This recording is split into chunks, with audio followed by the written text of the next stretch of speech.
ओम नमो भगवती वासुदेवाय नमो। नमस्कार बंधुगण आपण मानकु आम यूट्यूब चैनल को स्वागत।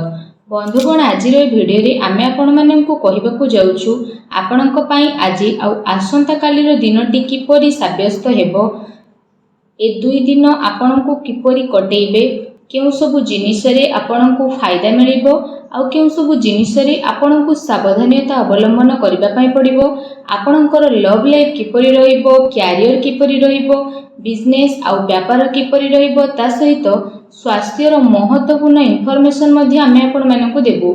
आउ ए वीडियो शेष रे आमे आपण मानकु किछि उपाय विषय कहबु जहा द्वारा आपण ए दुई दिन को आहुरी अधिक शुभ और मंगलदायक बनै परिबे। फ्रेंड्स, आगो को वीडियो आरंभ करिया पूर्व आपनको हमर रिक्वेस्ट कि जदि आपण हमर ए चैनल ले नुआ आछथि तो चैनल को सब्सक्राइब करंतु, सांगरे नोटिफिकेशन बेल को मध्ये ऑन करंतु, जहा द्वारा समय समय सह हमर नुआ नुआ वीडियो रे नोटिफिकेशन आपणक पाखरे पहुंचिबो।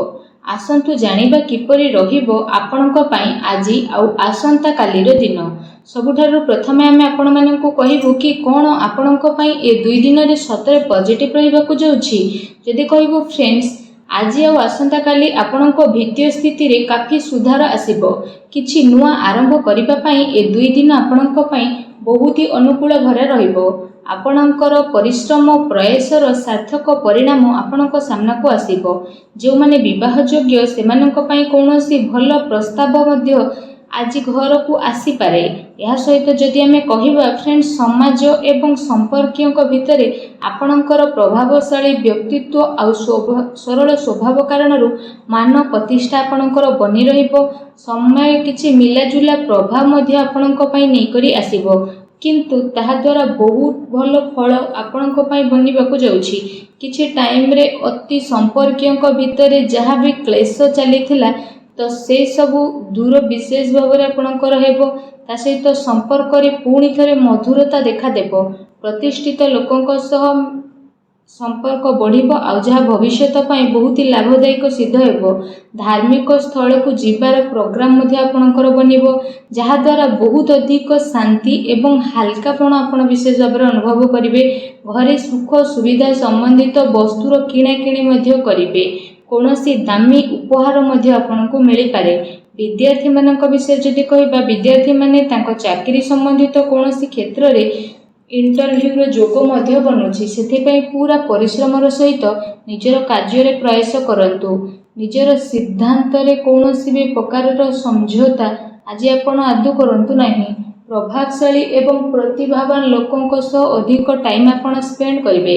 एहा द्वारा आपणकर आत्मबल एवं आत्मविश्वास रे वृद्धि हेबो तथा नकारात्मक विचार मध्ये आपणकर दूर हेबो। भाग्य ठारू अधिक आपण आपणक कर्म उपरे विश्वास रखंतु। दिन आपणक पई आज बहुत ही भल रहिबो। आसंतु जानिबा आपणक पई कोन नेगेटिव रहिबो। जदि कहबा कोनोसी पारिवारिक कथावार्ता को नै भाई भौणी भितर लड़ाई झगड़ा होई पारे। घरर वृद्ध लोकों द्वारा सम्मान को खराब हेबाटू आपण बंचई रखंतु। ता सहित धर्म ना रे केही आपणकर नुकसान मध्ये करि पारे, सेथि पई आपण सावधान रहंतु। घरर कोनोसी वृद्ध लोकों स्वास्थ्य को लेके आपणकर चिंता रहिबो। डॉक्टर को पाखक मध्ये आपण जाई पारती। एहा सहित जदि कहिबा आपणको आपणकर स्वभाव रे ईगो को खत्म करबा पई पड़िबो, जहा द्वारा जहा भी सब प्रॉब्लम थिला सब प्रॉब्लम रे सॉल्व हेबो। कोनोसी भी योजना उपरे काम करबा पूर्वरु आपण विचार थरे करि नियंतु। कोनोसी दुखद समाचार मिलिबा कारणरू किछि टाइम रे आपणको मन रे उदासी आ नकारात्मक विचार मध्ये आसी पारे, किंतु आपण शीघ्र ही से सबरु बाहर को बाहरिबे। विद्यार्थी वर्ग पाठ पढ़ा अपेक्षा फालतू कथाबार्ता रे ध्यान केंद्रित करिवे। निजर महत्वपूर्ण कागज पत्र को बहुत ही अधिक संभाली के रखंतु, काहेकि ना जदि हजि जीवो तो मिलिबा बहुत ही कष्ट साध्य हेबो। घरे छोट कथा रे अकारण रे चिंता उत्पन्न हेबो, सेथि पई अधिक क्रोध करिबा ठारू दूरी रुहंतु। सामाजिक गतिविधि रो अधिक ध्यान न देई कि किछि अति संपर्कीय लोक आपणक उपरे नाराज होई पारंती, किंतु एक कथा उपरे ध्यान न देई आपण आपणकर कर्म उपरे लागि रखंतु। घरर वरिष्ठ लोकंकर मान सम्मान अवश्य बनिकी रखंतु। आसंतु जानिबा आपणकर लव लाइफ किपरि रहिबो। तो जीवन साथींकर भावनार आपण सम्मान करंतु। एहा द्वारा संबंध आहुरी अधिक मजबूत हेबो। ପ୍ରେମ ସମ୍ବନ୍ଧ ଆପଣଙ୍କର ମର୍ଯ୍ୟାଦାପୂର୍ଣ୍ଣ ରହିବ। କୌଣସି ବିପରୀତପୂର୍ଣ୍ଣ ଲିଙ୍ଗୀ ଅଚାନକ ମିଳିବା କାରଣରୁ ଆପଣଙ୍କୁ ଆଶ୍ଚର୍ଯ୍ୟଜନକ ପ୍ରସନ୍ନତା ମଧ୍ୟ ଅନୁଭବ ହେବ। ଘର ପରିବାରର ବାତାବରଣ ବହୁତ ହି ସୁଖଦପୂର୍ଣ୍ଣ ରହିବ। ପତି ପତ୍ନୀଙ୍କ ଆପୋଷିକ ସହଯୋଗ ଆପଣଙ୍କ ଘରେ ସୁଖ ଶାନ୍ତି ବନେଇକି ରଖିବ।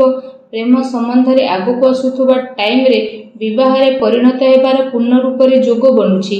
ଜୀବନ ସାଥୀଙ୍କର ଆପଣଙ୍କୁ ଏବଂ ଆପଣଙ୍କ କାର୍ଯ୍ୟରେ ପୂର୍ଣ୍ଣ ରୂପରେ ସହଯୋଗ ମଧ୍ୟ ମିଳିବ ତଥା ଘରେ ମଧ୍ୟ ଆପଣଙ୍କର ସକାରାତ୍ମକ ବାତାବରଣ ବନି ରହିବ।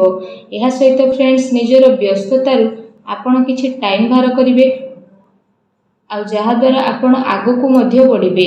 ପରିବାରରେ ପିଲାଙ୍କ ପାଇଁ ଆପଣଙ୍କ ସମୟ ମଧ୍ୟ ଦେବେ, ଯାହାଦ୍ୱାରା ପରିବାରରେ ଆପଣଙ୍କର ରେସ୍ପେକ୍ଟ ଆହୁରି ଅଧିକ ବଢ଼ି ମଧ୍ୟ ଯିବ। ଆସନ୍ତୁ ଜାଣିବା 2 ଦିନରେ ଆପଣଙ୍କର ବ୍ୟବସାୟ କିପରି ରହିବ। ଯଦି କହିବା ବ୍ୟବସାୟରେ ଏବେ ବର୍ତ୍ତମାନ ପରିସ୍ଥିତିର ପ୍ରଭାବ ବନୁଅଛି। ଧନ ସମ୍ବନ୍ଧିତ ଲେଣ ଦେଣରେ ବହୁତ ଅଧିକ ଆପଣ ସାବଧାନ ହୋଇକି ରୁହନ୍ତୁ, କାରଣ ଧୋକା ହେବାର ସମ୍ଭାବନା ମଧ୍ୟ ବନୁଛି। ଚାକିରି ପେଶା ବ୍ୟକ୍ତିଙ୍କର ଅଫିସର ମାହୋଲ ବହୁତ ହିଁ ଶାନ୍ତିପୂର୍ଣ୍ଣ ବନିକି ରହିବ। କାର୍ଯ୍ୟକ୍ଷେତ୍ରରେ ଯଦି କୌଣସି ପ୍ରକାରର ନିବେଶ କରିବା ପାଇଁ ଚାହୁଁଛନ୍ତି ତ ବିଶେଷ ଭାବରେ ସେସବୁ କାର୍ଯ୍ୟକୁ ବହୁତ ଗମ୍ଭୀରତାର ସହ ଆପଣ କରିବେ। ଏହାଦ୍ୱାରା ଆପଣଙ୍କୁ ବହୁତ ହି ଭଲ ରେଜଲ୍ଟ ପ୍ରାପ୍ତ ହେବ। ଦିନ ଆପଣଙ୍କ ପାଇଁ ବହୁତ ହି ଭଲ ରହିବ।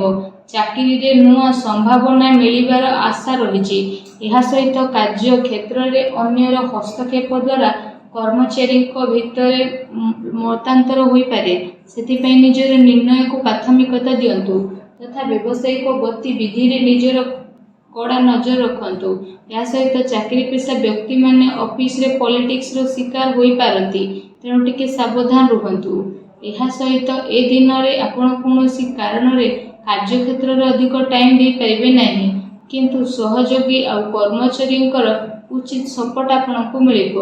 ଚାକିରି ପେଶା ବ୍ୟକ୍ତିବିଶେଷଙ୍କୁ ନିଜର ଉଚ୍ଚ ଅଧିକାରୀଙ୍କର ପୂର୍ଣ୍ଣ ରୂପରେ ସହଯୋଗ ପ୍ରାପ୍ତ ହେବ ଏବଂ ବ୍ୟବସାୟିକ କ୍ଷେତ୍ରରେ ଆପଣଙ୍କର କାର୍ଯ୍ୟକ୍ଷମତାରେ ବହୁତ ଅଧିକ ସଫଳତା ମିଳି ମଧ୍ୟ ଯିବ। ସେଥିପାଇଁ ପ୍ରତ୍ୟେକ କାର୍ଯ୍ୟକୁ ଆପଣ ବିଶେଷ ଭାବରେ ବହୁତ ଗମ୍ଭୀରତାର ସହ କରନ୍ତୁ। ଚାକିରି ପେଶା ବ୍ୟକ୍ତିଙ୍କୁ ତାଙ୍କର କାର୍ଯ୍ୟକ୍ଷମତା ପାଇଁ ପ୍ରୋତ୍ସାହନ ପ୍ରାପ୍ତ ହେବ, ଯାହାଦ୍ୱାରା ସେମାନଙ୍କ ମନ ବହୁତ ହି ପ୍ରସନ୍ନ ମଧ୍ୟ ରହିବ। ଆସନ୍ତୁ ଜାଣିବା ଆପଣଙ୍କର ସ୍ୱାସ୍ଥ୍ୟ କିପରି ରହିବ। ଯଦି କହିବେ 2 ଦିନରେ ଆପଣଙ୍କ ସ୍ୱାସ୍ଥ୍ୟ ବହୁତ ହି ଉତ୍ତମ ରହିବ ତଥା ଆପଣ ଊର୍ଜାରେ ଭରପୁର ରହିବେ। ଆପଣ ନିଜେ ନିଜକୁ କାଫି ସୁଖୀ ଆଉ ଚିନ୍ତାମୁକ୍ତ ମଧ୍ୟ ଅନୁଭବ କରିବେ। ତା ସହିତ ଏ ଦିନର ସମୟ ସ୍ୱାସ୍ଥ୍ୟ ଦୃଷ୍ଟିରୁ ବହୁତ ହି ଭଲ ସମୟ ରହିବାକୁ ଯାଉଛି। ଏହା ସହିତ ଯଦି କହିବା ନିଜର ସ୍ୱାସ୍ଥ୍ୟକୁ ଆହୁରି ଅଧିକ ଭଲ ରଖିବା ପାଇଁ ଆପଣ ପ୍ରତ୍ୟେକ ଦିନ ଯୋଗ କରନ୍ତୁ, ବ୍ୟାୟାମ କରନ୍ତୁ ଏବଂ ସୁସ୍ଥ ରୁହନ୍ତୁ। ଆସନ୍ତୁ ଜାଣିବା ଏ 2 ଦିନରେ ଆପଣଙ୍କ ପାଇଁ କ'ଣ ବିଶେଷ ଉପାୟ ରହିଛି। ଆମେ ଆପଣମାନଙ୍କୁ ଯେଉଁ ଉପାୟ ବିଷୟରେ କହିବାକୁ ଯାଉଛୁ, ଏ ଉପାୟ ଆପଣ ସନ୍ଧ୍ୟା ସମୟରେ କରିପାରିବେ। ବିଶେଷ ଭାବରେ ଯଦି ଆମେ ଆପଣମାନଙ୍କୁ କହିବୁ କି ଆପଣମାନେ ବିଶେଷ ଭାବରେ ସନ୍ଧ୍ୟା ସମୟରେ ଘରର ଈଶାନ କୋଣ ଅର୍ଥାତ୍ ଘରର ଉତ୍ତର ପୂର୍ବ କୋଣରେ ଏବଂ ଘରର ପୂଜା ସ୍ଥଳରେ ଆପଣମାନେ ଗୋଟେ ଘିଅର ଦୀପଟିଏ ପ୍ରଜ୍ୱଳନ କରନ୍ତୁ। ଏହାଦ୍ୱାରା ମାନସିକ ଭାବରେ ଆପଣଙ୍କୁ ଶାନ୍ତି ମିଳିବ ଆଉ ନକାରାତ୍ମକ ଶକ୍ତିର ମଧ୍ୟ ବିନାଶ ହେବ। ଭିଡ଼ିଓ କେମିତି ଲାଗିଲା କମେଣ୍ଟ କରିକି ଜଣାନ୍ତୁ। ଚ୍ୟାନେଲରେ ନୂଆ ଆସିଥିଲେ ଚ୍ୟାନେଲକୁ ସବସ୍କ୍ରାଇବ୍ କରନ୍ତୁ। ଧନ୍ୟବାଦ।